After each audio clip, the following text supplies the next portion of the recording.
Hello and welcome, everyone. As usual, it's exciting to see many people joining in from all over the country and all over the world. And today we have a very, very special guest, a guest of honor, I should say. My name is Gustavo Tolosa. I'm the webinar host for Dr. McDougall's webinars, and I want to welcome Dr. McDougall, and then he will take over and introduce us to the very special guest that we have today. How are you doing, Dr. McDougall? Well, thank you. Very good. Especially good since I have one of my favorite professional people on board today, and somebody who's done a tremendous amount to help Mary and I in the McDougall program over the years, and somebody who has been the leader, the current leader in the truth. And I've got a lot of important questions to ask Dr. Dean Ornish. We met, in fact, we met in bookstores. I don't know whether he realized this or not. We met on book tours before we even had a chance to meet in person back in the early 80s. That's right. You had a book. Yeah, you had a book on shelf. I'd go into the bookstore, Dean, and I would see your books, and they'd be turned face out, and I'd turn them face in.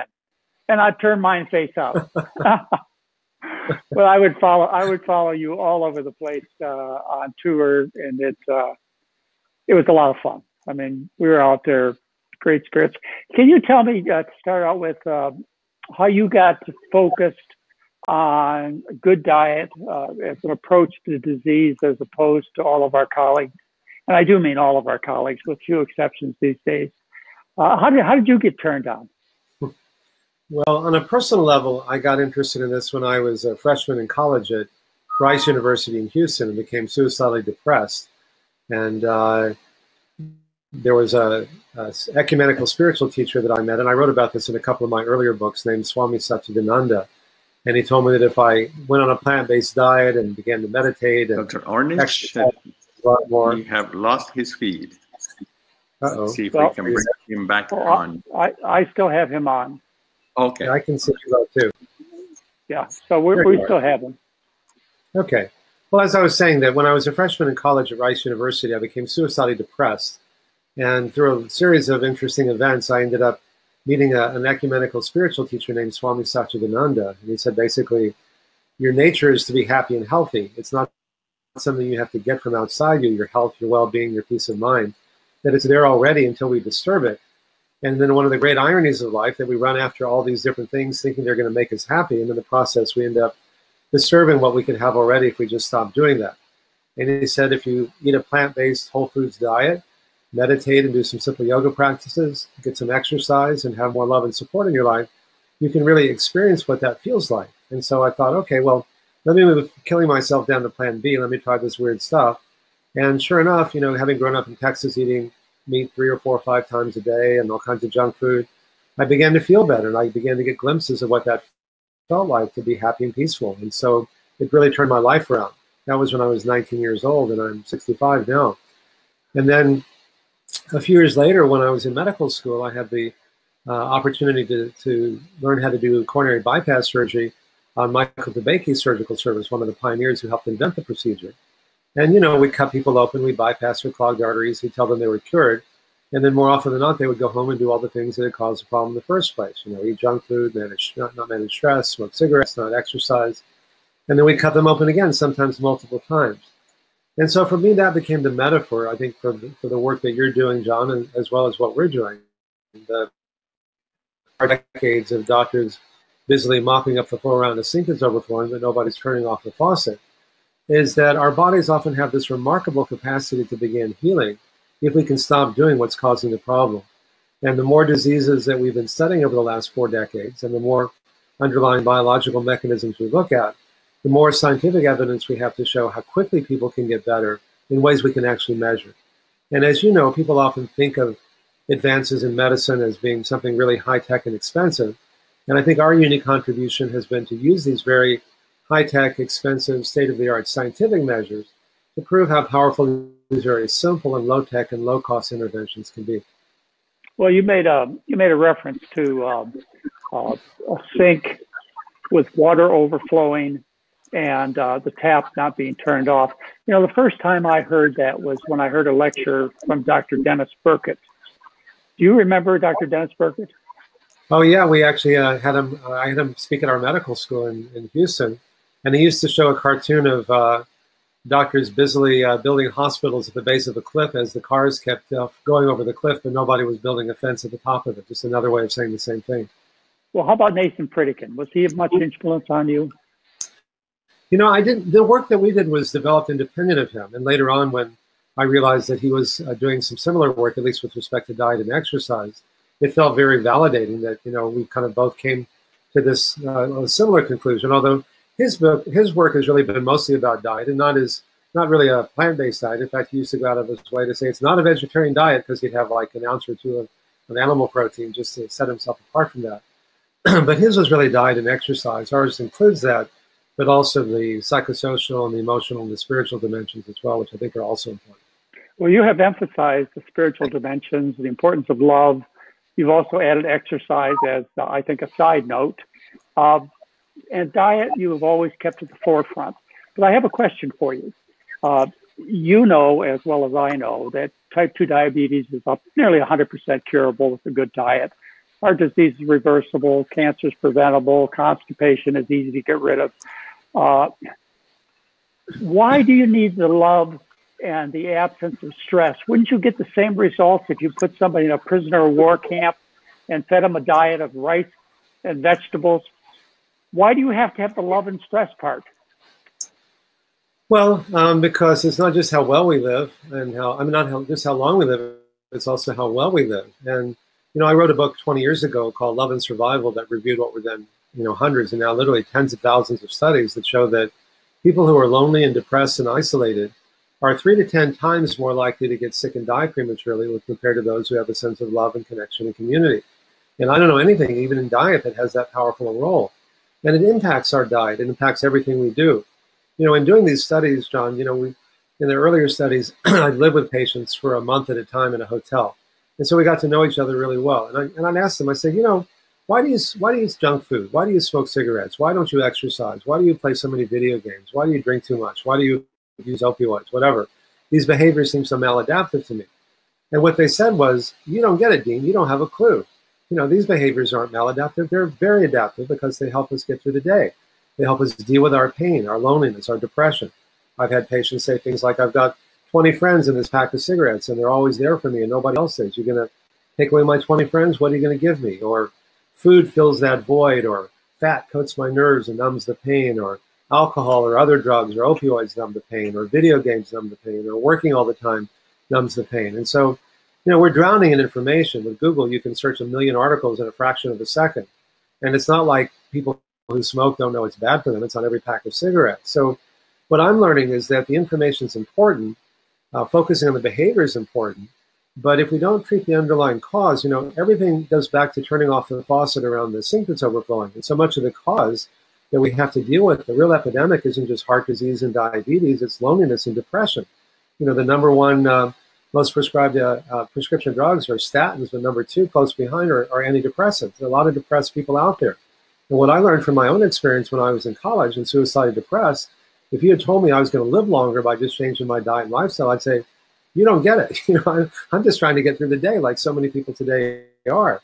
But one of the things that I've learned over time is that if you can help people, create more strong sense of community, to quiet down their mind, to experience more of an inner sense of peace and joy and well-being, then they're much more likely to make lifestyle choices that are life-enhancing than ones that are self-destructive. There's a real synergy that comes when you do all of these things at the same time. And because the underlying biological mechanisms are so much more dynamic than we once thought, when you make these changes, most people feel so much better so quickly. It really reframes the reason for making these changes from fear of something bad happening years down the road, which is really not sustainable, to joy and pleasure and love that really are. I'd like to remind you that the chat box is open, and if you have a question for Dr. Ornish, if you just type it in, we'll try and get your question in. Well, let's see. I have to tell you, your new book, Undo It, will probably be my favorite of all your books. Thank you. Me too. Maybe Anne softened you. Maybe she put you in a proper perspective, but I really seriously mean it. I'm not. No, true. I agree with you. I'm laughing out of agreement. I think it comes from experience. I particularly enjoyed the center. It's kind of in the center of the book when you explain all the different mechanisms by which an unhealthy diet causes various kinds of diseases. And then you make a statement that's really hard for people to believe, except I know it's true after seeing 10,000 patients myself. And that is, you say that there's a whole bunch of diseases. In fact, maybe you didn't say it, but I'll say it.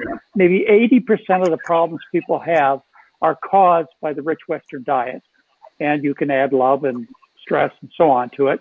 But let's just, I focus a lot more on the diet aspect. How is it that one thing can cause so many problems? Well, it's a great question. And that's really the reason I wrote this book with my wife, Ann, who is, by the way, we've been partners and together for 20 years. And, Medicare is now covering our program, and most of the major insurance companies are. We've been training hospitals and clinics and physician groups around the country. And she developed the whole digital platform, the learning management system. She's as brilliant as she is beautiful. And so it's an opportunity for her to really kind of, for people to see how amazing she is. And we have kind of a yin yang in the book where I can give it one perspective and she gives it from the other. And I think that that makes it a lot more interesting, and the whole is greater than the sum of the parts. But the reason that I really wanted to write this book was because, you and I were both trained, as virtually all doctors are, to see all of these different chronic diseases being fundamentally different from each other. That heart disease is different than prostate cancer, is different than diabetes or high blood pressure or high cholesterol or Alzheimer's or whatever. And the radical kind of unifying theory that I'm putting forth in this book is that they're really not different. They're really just different manifestations of the same disordered underlying biological mechanisms. Things like chronic inflammation, oxidative stress, changes in the microbiome, in gene expression, in proteomics, in telomeres, in angiogenesis and apoptosis, and so on. And each one of these biological mechanisms, in turn, is directly influenced by what we eat, how we respond to stress, how much exercise we get, and how much love and support we have. And so it helps to explain also why so many people have so many of these diseases at the same time. People often, as you know, have high blood pressure, high cholesterol, diabetes, heart disease, because they're really just different manifestations of the same underlying disorder. Or why in countries like China, until 50 or 60 years ago, they had such low rates of these diseases. And yet, when they start to eat like us and live like us, they all too often die like us, And so it's one of those ideas that I was sure that somebody had come up with. And then I asked around and, nobody had, different pieces of it. And to me, the best ideas are the ones that say, oh, yeah, of course that's true, except realize no one has said that before. And the implications of that are that with all this talk about personalized medicine, and certainly personalized medicine has a place if you're trying to come up with a targeted immunotherapy for pancreatic cancer or melanoma. But for the vast majority of chronic diseases, as you have so pioneering in your important work, John, is that it's not like we found there was one set of diet and lifestyle recommendations for reversing heart disease, a different one we did a randomized trial with Peter Carroll, the chair of urology here at UCSF, and the late Bill Fair when he was the chair of urology at Memorial Sloan Kettering Cancer Center, that these same lifestyle changes could slow, stop, and reverse the progression of men with early-stage prostate cancer. We did a study with Elizabeth Blackburn, who got the Nobel Prize for discovering telomeres. We showed for the first time together we could actually lengthen telomeres. In a sense, when the Lancet published this, reversing aging at a cellular level was the way they described it. We found when we published a study with Craig Venter, who first decoded the human genome, showing that when you make these same lifestyle changes, it changes our genes, turning on the good genes to keep us healthy, turning off the genes that cause all these other chronic problems. And we just began with Dr. Bruce Miller and Joel Kramer at UCSF. The first of these same lifestyle changes can reverse early-stage Alzheimer's disease. And, my mom died of Alzheimer's. She was a true genius, and it was so heartbreaking to see such a beautiful mind deteriorating over time. And to be able to, and I think we're at a state with respect to Alzheimer's, very much like we were with heart disease 40 years ago when you and I started doing this work, that for these same mechanisms, there's every reason to believe that it's going to work. And already we're beginning to see some changes in these patients that it may be. And yet there are no good drugs for treating it or for preventing it. So if we can show that, I think it'll give, as our other work and as your work has done, millions of people new hope and new choices that we didn't have before. The book is Undo It, and you can buy a copy at undoitbook.com, or, going to Amazon has some advantages, Dr. Ornish, and that is that you get rated, and you're almost within the top 100 of the best-selling books in the country right now, and that's quite an accomplishment for a book that came out yesterday, didn't it? Yeah, it came out Tuesday. Yeah, on Tuesday it was actually number 22 on all books on Amazon. But you're right. Maybe I didn't realize that if they go through Undo It, they don't get the rating. So maybe we should be redirecting people in a different way. Well, it's one thing to think about in marketing is, Amazon keeps their own statistics, but Undo It Book, one word, undoitbook.com, and we'll show you a copy of the front cover here in a minute. Undoitbook.com you can order, or you can order it at Amazon.com. And really, it's an easy read. It's a comfortable read. As I told you, I it must have been Anne's influence, or you're just getting old.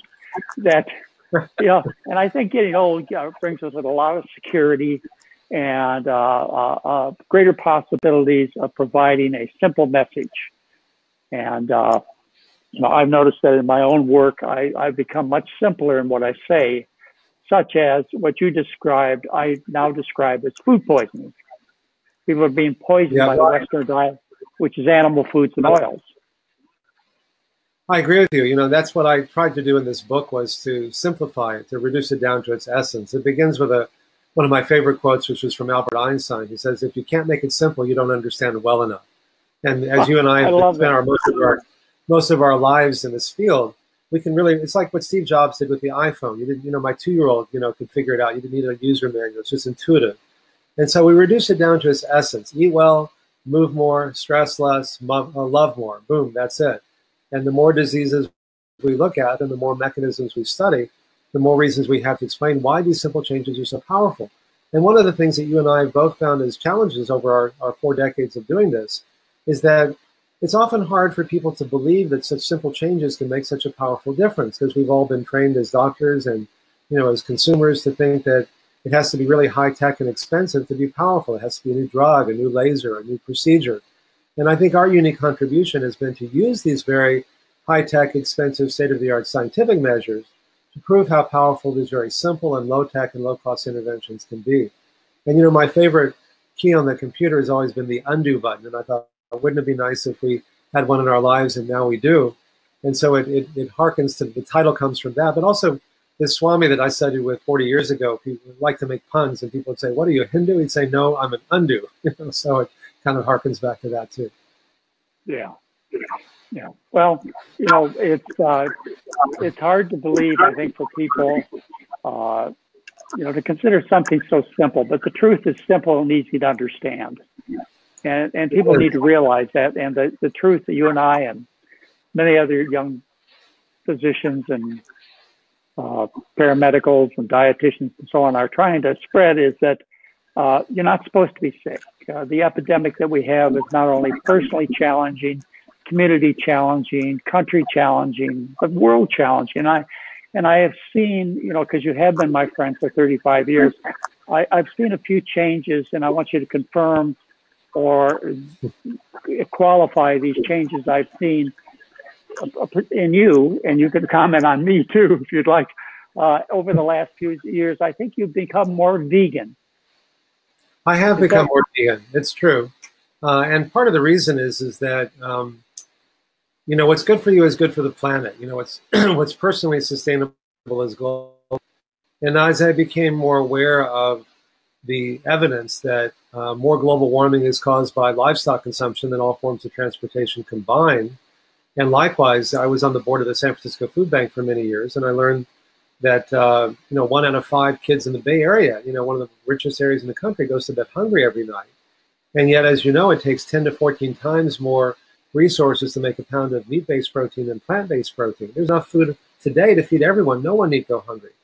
And so it's so easy to feel overwhelmed, like, what can I do as one person to make a difference with global warming or feeding the hungry, not to mention, our health and our well-being. And when we realize that something as primal as what we put in our mouths every day not only affects our health, but our family's health and our community and our planet's health, it imbues those choices with meaning. And if it's meaningful, then it's sustainable. And, that's, all spiritual traditions have dietary guidelines, and they're often in conflict with each other. But I think whatever the intrinsic benefit is of eating certain foods, just the act of choosing not to eat certain foods makes them meaningful. And then when you can connect that with something as important as global warming or feeding the hungry, as well as avoiding, so many of these chronic diseases, it really makes those choices meaningful. And finally, when people realize how dynamic these mechanisms are, people use change their diet. Put that cheeseburger down, it's going to cause a heart attack. Or put that cigarette down, it's going to cause lung cancer.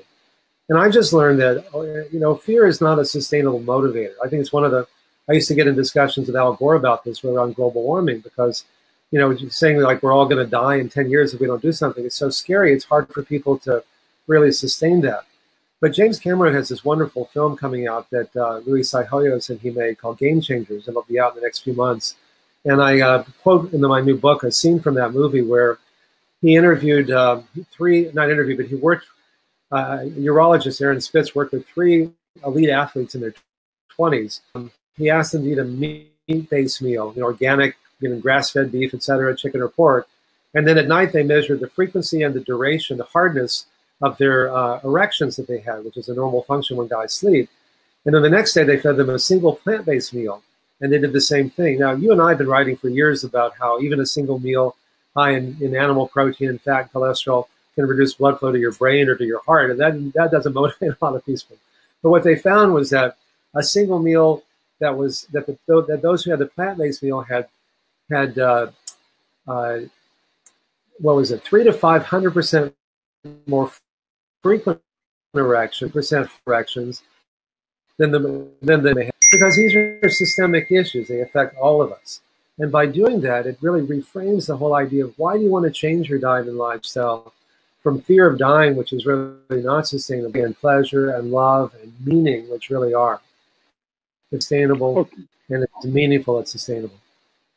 This is Dr. Dean Ornish with us. His new book is Undo It, and you can buy it at undoitbook.com or at amazon.com. And Dr. Ornish and I have worked together for, nearly 40 years with the same goals in mind. I have to say that your public presence and your public success far, far outweighs anything I would ever dream of accomplishing.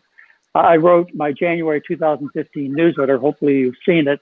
I wrote it dedicated to you and the things that you've accomplished. Yeah, well, it's the world time for you to read that newsletter. You're out there always fighting the good fight, and you continue to inspire me, and I really appreciate everything that you're doing. Well, thank you. Well, what I did is I showed in there the interview that you did when you came to one of our weekends, which you've kindly volunteered to do on many occasions, and hopefully we will in the future. And I also included your summit that you did in Europe back in about 2015. Did you make any influence? Have you been making any influence on what world leaders think, on what policies are occurring in terms of world economics? Do you feel accomplished? Do you feel like we're making progress, Dr. Ornish? I do. As I've mentioned, we've both been working in this field for, close to 40 years. And I think that our time has finally come. This idea of lifestyle medicine as a new field is the most exciting trend in medicine today, is part of what I talk about in our new book. The idea of using lifestyle not only to help prevent disease, which everyone knows, but to actually treat it and even reverse it, as you've pioneered in so many different ways. The convergence of forces that finally is making this the right idea at the right time after so many decades. On the one hand, as you know, the limitations of drugs and surgery are becoming increasingly well documented. There are now at least 8 randomized trials of people with stable heart disease, and they all show the same thing, that in people with stable heart disease, that stents and angioplasties really don't work. They don't prolong life. They don't prevent heart attacks. And they said, well, maybe at least they reduce angina or chest pain. And then a study came out a year ago in The Lancet where they found that, I don't know how they got this through the Human Studies Committee, but they randomly divided people with heart disease in 2 groups. One, they actually put the stent in, and the other group, they just put it all the way into the heart and then pulled it out without actually putting the stent in. And they found the reduction in angina was the same in both groups. In other words, the stents didn't reduce angina. And we find the same thing is true with prostate cancer. There are 2 major randomized trials that came out of the New England Journal of Medicine showing that men with early stage prostate cancer who did nothing lived as long as those who had surgery or radiation. Only about 1 out of 49 men actually benefited from the surgery in terms of prolonging their life. And yet the consequences of those operations often maim guys in the most personal ways. They're often either impotent, they can't have sex, or incontinent, wearing a diaper, for no real benefit at huge economic and personal costs. But if the choice is between doing nothing and something, and you know you've had a biopsy and you have a prostate cancer growing in you, most guys want to do something and not just watchfully wait for something to happen. And now there's a third alternative, which is to make intensive lifestyle changes, which we've shown in our randomized trial can reduce, slow, stop, or even reverse the progression of early stage prostate cancer. And as you've written about with type 2 diabetes, getting your blood sugar down with drugs doesn't really prevent, in many cases, the horrible complications of type 2 diabetes, you know, the blindness and kidney failure and amputations and heart attacks and strokes and impotence. But if you can get your blood sugar down with diet and lifestyle, you can generally prevent virtually all of them. And so I think that, and then when you look at the costs, you mentioned earlier that you think that 80 to 85% of these diseases are preventable. It turns out that, you know, 5% of people account for up to 80% of healthcare costs, and those are the ones who have chronic diseases. And 86% of the $3.6 trillion that we spent in the United States last year on healthcare, which are really sick care, are really for you know, treating chronic diseases that can be largely prevented or often even reversed through making lifestyle changes. Then we can free up a huge amount of resources to make better healthcare there, and not just sell to more people at lower costs. And as you know, the only side effects of changing lifestyle are good ones. Gustavo, do you have any questions from our viewers? It's a live presentation with Dr. Dean Ornish. Yes, I am. I'm here. I just wondered if Gustavo had some questions from our listeners. This is live. You can chat. Yes, we have some questions here. Lots of questions about vitamin B12, and most people are asking what amount and what kind of vitamin B12 they should be taking. Well, that's a good segue into supplements in general that I'd like to talk to you about, Dr. Ornish. Do you recommend any supplements, including B12? I just want to make sure that you kind of faded out here for a moment. Did you hear my long answer from a moment ago? Yes, we did. Okay, wonderful. I do recommend certain supplements. I think supplements can, if used judiciously, can be helpful, not so much as a replacement for healthy eating, but literally as a supplement to them. So I know that a number of studies have come out showing that the omega-3 fatty acids may not be as good as people once thought they were, but I do think that they have advantages, particularly in stabilizing the rhythm of the heart. So I take 3 grams a day of either the plankton-based omega-3s, or for those who are not vegan, they can take fish oil or flaxseed oil. I take some magnesium every day. I take some curcumin because it can help prevent Alzheimer's, which runs in my family. And what else do I take? Those are pretty much, and a little bit of vitamin C and a multivitamin without iron. And that's pretty much what I take. How about vitamin D? I do take a little bit of vitamin D as well. I take about 1,000 units of that a day, vitamin D3. And of course, you know as well as I do that the recent literature has been very negative about omega-3 supplementation and vitamin D supplementation. In fact, the VITAL study published in the New England Journal of Medicine just January 3rd of this year, 2019, was very condemning of the benefits of these supplements. So, I have to say that science is not in favor, at least the way I read the science, of taking these supplements. How about B12? Do you give B12 to folks? Well, B12 is really only, I think, important if you're a true vegan, because the only source of B12 is in animal products. But even then, you have a 5 to 7 year store of it. So it's pretty hard to get B12 deficient in the short run anyway. If you're eating a vegan diet, B12 supplementation is a good idea, though. Okay. I like I say, you and I have known each other for a long time. In fact, we've crossed paths in airports before. That's how intimate our relationship has been. But you've traveled much, much more than I have.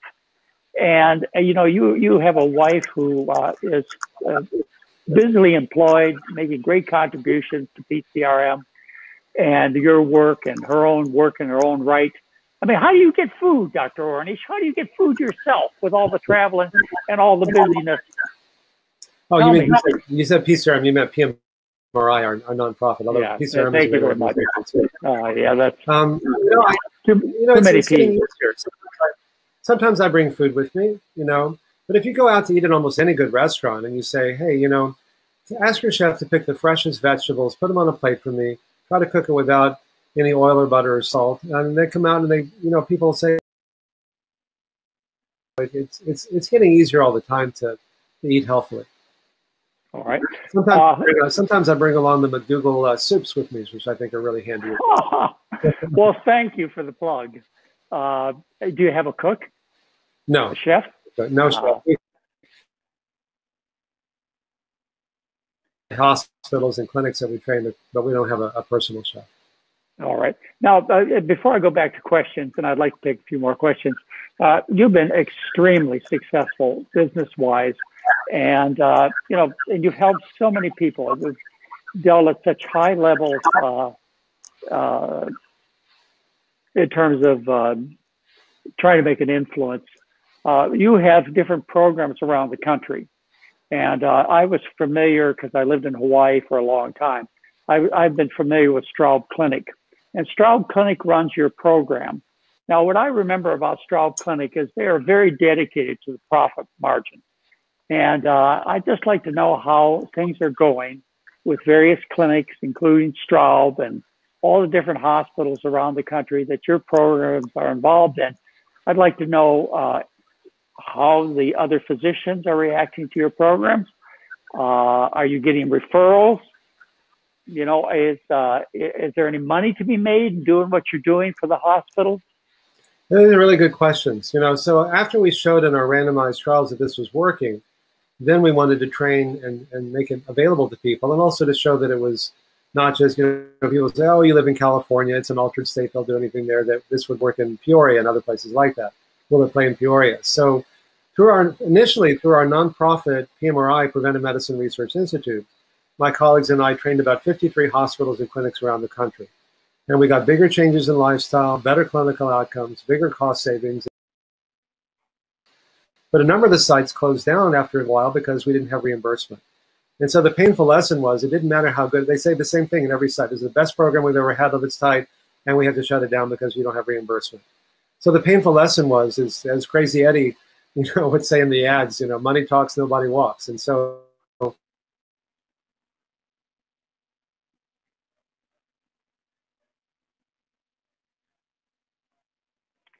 Well, let's see. Let's go back to Gustavo, because I've lost the vocal.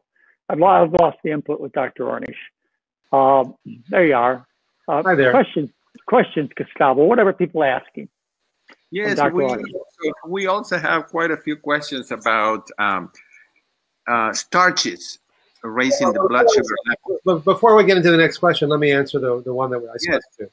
So long story short is I spent 16 years working with the Center for Medicare and Medicaid Services, and after 16 years, they created a new benefit category to cover my program. And so we partner with a company called ShareCare because we don't have, as a small nonprofit, the resources to do this. And we've been training hospitals and clinics and physician groups around the country.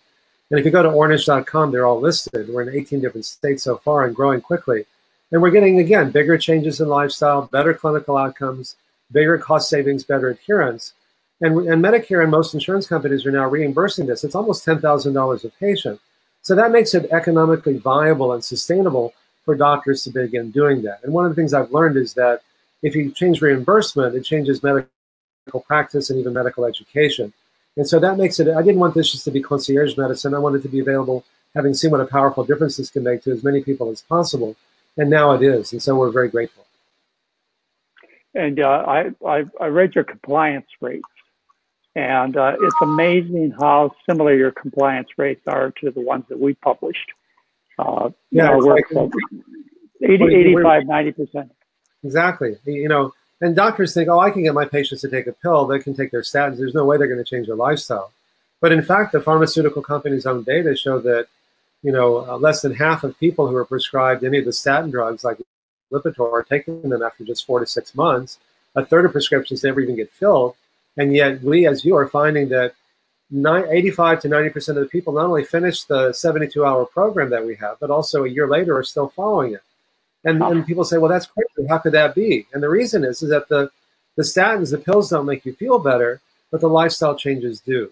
And as we've been talking about, these mechanisms are so dynamic that most people feel so much better so quickly, it reframes the reason for making these changes from fear of dying, which is not sustainable, to joy and pleasure, which are. And so someone who has heart disease, who has chest pain and can't walk across the street without getting pain, or make love with their spouse, or play with their kids, or go back to work, and with usually a few weeks they can do all of those things. They say things like, oh, I like eating junk food and meat, but not that much, because what I gain is so much more than what I give up. Don't you find that to be true as well? Oh, I do. I mean, the results are so dramatic, and the food is so good tasting, and they get to eat the forbidden foods like potatoes and breads and whole grains and sweet potatoes. It's just so bizarre, and that leads me. In fact, but let's go back and see if we have any chat questions. Gustavo, can you give us a couple more questions? Yeah, since we're talking about food, a lot of people are asking about why, if you would comment on why would starches raise blood sugar levels? Why do starches? Well, I make a distinction between sugar and refined carbs, like and complex carbs as they come in nature. And the fiber that you find in brown rice or whole grains, whole wheat flour, or whole grains, fills you up before you get to many calories. And it slows the rate of absorption from your gut into your blood, so you don't get these wide swings in blood sugar. You get that provoke an insulin response. You get more of a constant level. But even if you're having, white flour pasta, if you're having it with other vegetables and grains and so on that are high in fiber, the fiber in that actually does the same thing and slows the absorption. And so, people say, carbs are bad. It's, people have been told to eat less fat. They're eating less fat. They're fatter than ever. It's all sugar, low fat is dead. So I went to the U.S. Department of Agriculture database, and because they actually track the entire U.S. food supply, not what people say they're eating, but what they're actually eating. And what I learned is that every decade since 1950, as a whole, Americans have been eating more fat, more sugar, more meat, and more calories. So not surprisingly, we're fatter, not because we're eating, too little fat, but because we're eating too much of everything. Right. And actually, the research, as you well know, has shown since the 1920s that simple sugars actually don't, even white sugar, doesn't raise blood sugar levels compared to the effect of fat. Fat paralyzes insulin, and actually Brunzell, in I believe it was 1978 from University of Washington, showed that feeding simple sugar actually improved all parameters of blood sugar control, whereas fat paralyzes insulin, even the type 1 diabetics. Question, Gustavo. About that too. It's not, having debated Dr. Atkins a number of times before he died, and his autopsy showed of heart failure, that we need to get past even the fat versus carbs and say the animal protein itself, I think, plays an important role. The animal protein, particularly in red meat, increases, one study showed, increases the risk of premature death by 75% for all causes, and by 400 to 500% for diabetes and heart disease and the most common forms of cancer. Because the animal protein causes chronic inflammation and oxidative stress and activates these other mechanisms as well. So the more we learn, the more we have to explain scientifically why a whole foods plant-based diet is just so helpful for you. Okay, now a challenging question. Skim milk is pure animal protein. Why does the Ornish program include skim milk? Well, in the early days, we included a cup of non-fat dairy, skim milk or non-fat yogurt, just as a concession, because in the early days we wanted to, not make it seem too extreme for people. In the later studies that we've done, including the Alzheimer's study that we're doing now, or the reversing prostate cancer study, we didn't include non-fat dairy either.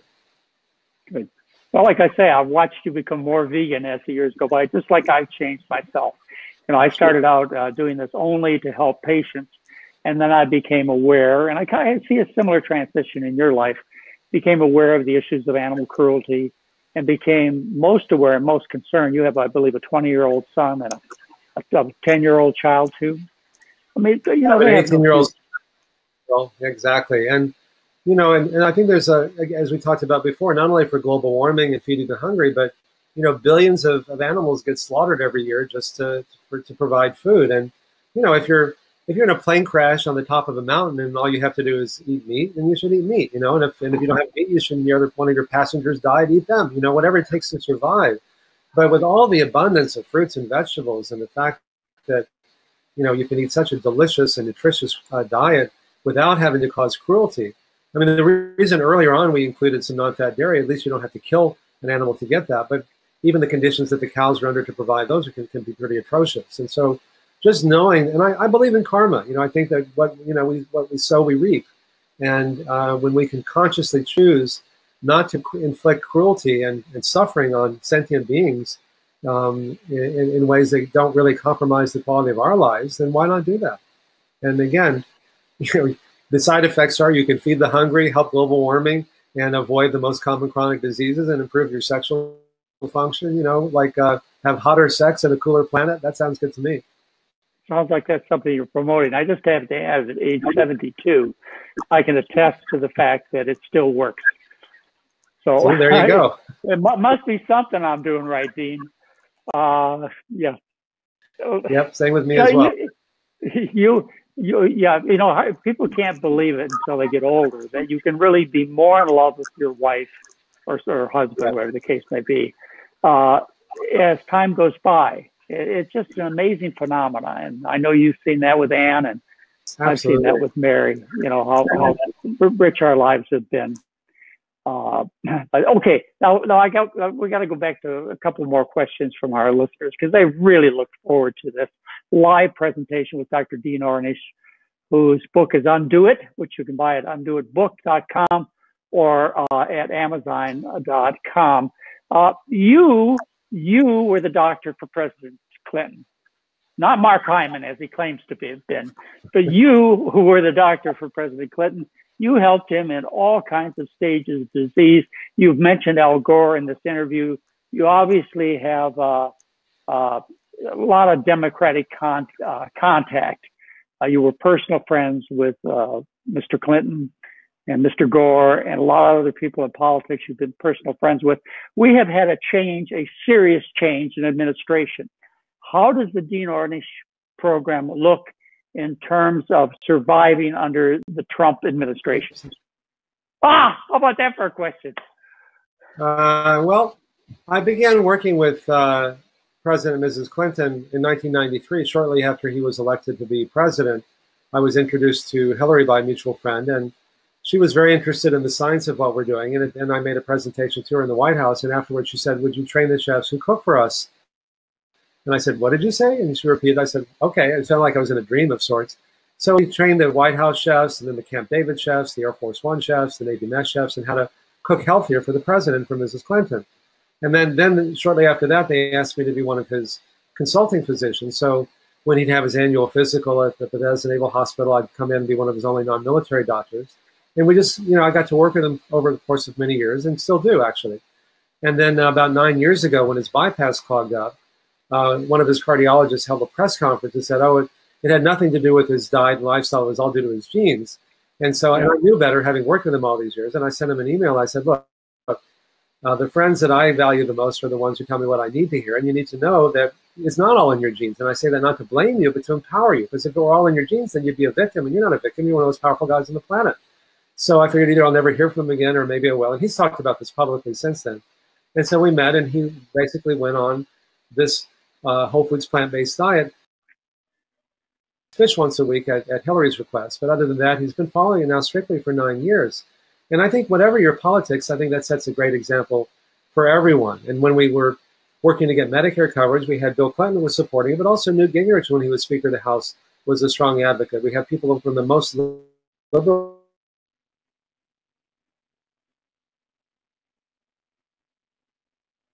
Well, I seem to have lost contact here.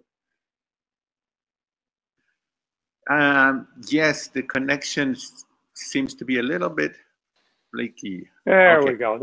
Okay, let's go back to some questions from our listeners, and then we'll wrap this up. We can do one more question, and then we need to close it, Dr. McDougall. We have several questions about or comments. Please say something about levels of LDL and total cholesterol, how important it is really to lower those numbers.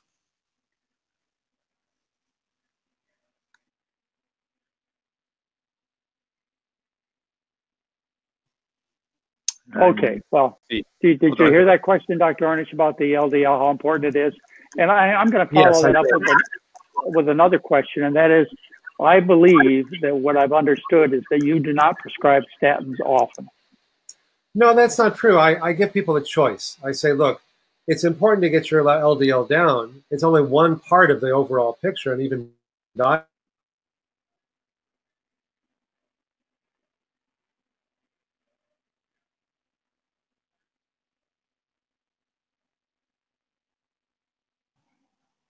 All right. Well, again, I've come to a situation. What is that? Did we get that answer out, Gustavo? I don't think we got it, Dr. McDougall. Okay. Well, what Dr. Ornish said was that lowering total cholesterol, LDL cholesterol, is normal, is important, and that he does use statins on occasion. Do we have you back with us, Dean? There? Yeah. I kind of summarized your answer because we lost you with the bandwidth. I told him that you think it's important to see LDL and total cholesterol down, and you do use statins on occasion, but diet is the fundamental approach. We also found that we were able to get, on average, a 40% reduction in LDL just through lifestyle alone. But if someone says, hey, I'm not interested in changing my diet at all, then I'll prescribe statins for them. But for most people, if they're willing to make these changes, they can often avoid them.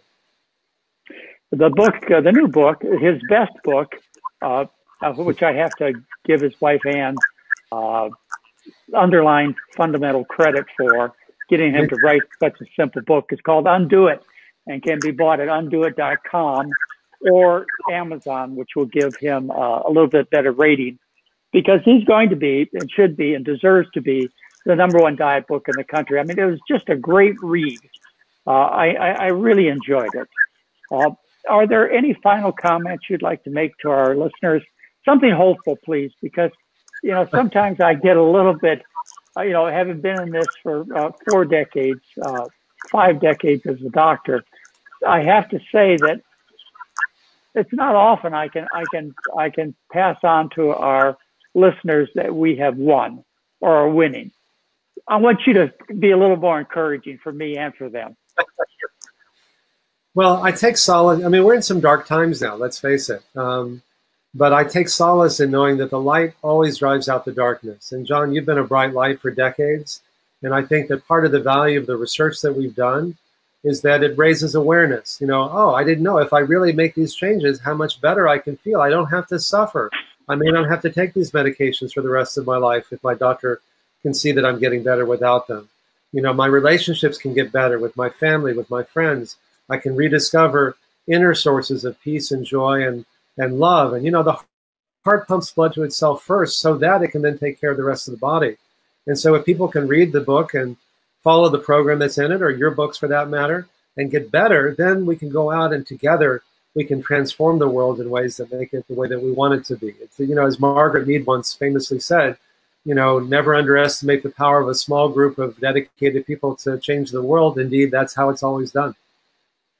Well, if people want to get a hold of you, you're dealing with millions of people, and probably don't have the time to answer your emails. Is there some way?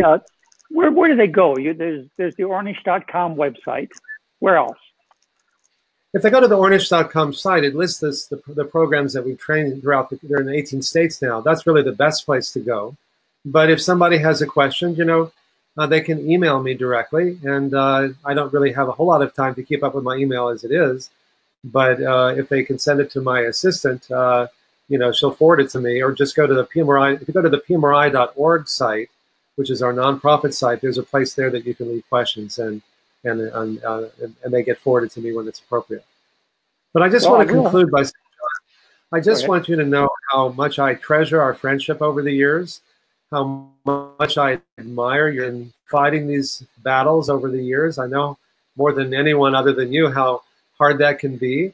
And yet, that's why, people climb mountains, or, because the fact that it's hard is part of what makes it meaningful. And I do think that, you know, it's really making a difference and that our time has finally come. There is this convergence of forces that I do think really makes this the right idea at the right time. And the new book is really our way of trying to make it simple for people to do just that, having seen how powerful it can be.